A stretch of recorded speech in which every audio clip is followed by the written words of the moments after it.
అందరికీ నమస్కారం. ఈ వీడియోలో ప్రభుత్వ ఉద్యోగులకు, పెన్షనర్లకు 7,00,000 వరకు ఉచిత ఇన్సూరెన్స్ కవరేజ్ అండి. అప్లికేషన్ ఫార్మ్ డీటెయిల్స్ పూర్తి వివరాలనైతే ఈ వీడియోలో తెలుసుకుందాము. వీడియోలోకెళ్ళే ముందు వీడియోకైతే ఒక లైక్ చేయండి ఫ్రెండ్స్.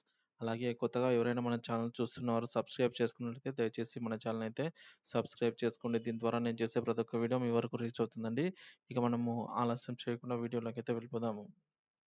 సో, ఇక విషయానికొచ్చినట్లయితే ఒక్క రూపాయి కూడా కట్టకుండానే రూ. 7,00,000 వరకు క్లెయిమ్ చేయటము ఎలా? సో, ఇక్కడ మనము తెలుసుకుందాము.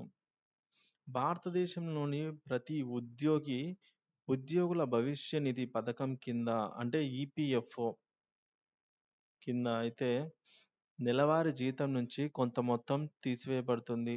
నెలవారీ తగ్గింపులు ఉద్యోగి పీఎఫ్ ఖాతాకు జమ అవుతుంది. ఈ డబ్బును ఉద్యోగులు తమ అవసరాలకు వినియోగించుకోవచ్చు. బహుశా ఉద్యోగి తన పని జీవితమంతా పీఎఫ్ ఖాతా నుంచి డబ్బులు తీసుకోకపోతే అతను పదవి విరమణ తర్వాత కూడా పెన్షన్ పొందవచ్చు. ఉద్యోగుల భవిష్యత్తును దృష్టిలో ఉంచుకొని ఈ పథకాన్ని అమలు చేస్తున్నారు.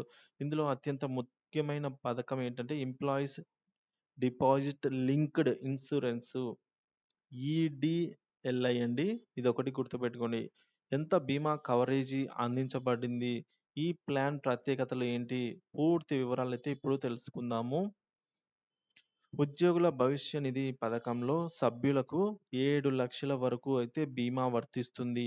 దీని ప్రకారంగా ఈ పథకం కింద సభ్యులు బీమాను పొందేందుకు ఎలాంటి ప్రీమియం అయితే మనకు చెల్లించవలసిన అవసరం అయితే లేదు. సో, చూడండి ఫ్రెండ్స్.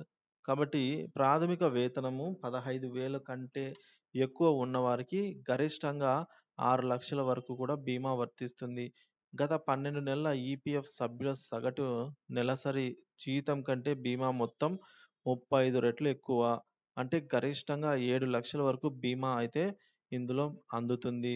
ఇక ఈ పథకంలో రూ. 1,15,000 ఉన్న బోనస్ మొత్తాన్ని గత ఏప్రిల్ నుంచి అయితే 1,75,000కు పెంచడం గమనార్హము.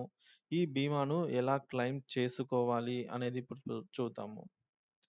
సో, ఈపీఎఫ్ సభ్యుడు అకాల మరణం సంభవించినట్లయితే అతని నామినీ లేదా చట్టబద్ధమైన వారసుడు బీమా మొత్తాన్నయితే క్లెయిమ్ చేయవచ్చు. దీని ప్రకారంగా సభ్యుని అలాగే నామినీ వయస్సు తప్పనిసరిగా 18 సంవత్సరాలు. బహుశా నామినీ వయస్సు 18 సంవత్సరాల కంటే తక్కువ ఉన్నా కూడా అతని తల్లిదండ్రులు డబ్బులనైతే క్లెయిమ్ చేసుకోవచ్చు. ఈ మొత్తాన్ని పొందడానికి మనకు డెత్ సర్టిఫికేట్, అలాగే వారసత్వ ధృవీకరణ పత్రం వంటి పత్రాలు తప్పనిసరిగా అయితే ఉండాలి. సో, ఇక్కడ మనం గుర్తుపెట్టుకోవాల్సిందేందంటే EDLI employees linked deposit linked insurance అండి. దీని పేరొచ్చేసి. సో, ఈ విధంగా అయితే మనకు ఈపీఎఫ్ఓ చందాదారులకి అందరికీ కూడా ఈ విధంగా ఈడీ ఈడీఐఎల్ ఈడీఎల్ఐ అనేది మనకైతే గరిష్టంగా 7,00,000 వరకు గూడా ఇన్సూరెన్స్ కవరేజీ ఫ్రీగా అయితే వస్తుందనమాట. సో, ఉద్యోగులందరికీ కూడా ఇది భారతదేశ వ్యాప్తంగా ఉద్యోగులందరికీ కూడా వర్తిస్తుంది. ఇది ఫ్రెండ్స్. వీడియో నచ్చినట్లయితే తప్పకుండా లైక్ చేయండి, షేర్ చేయండి. Thank you for watching this video.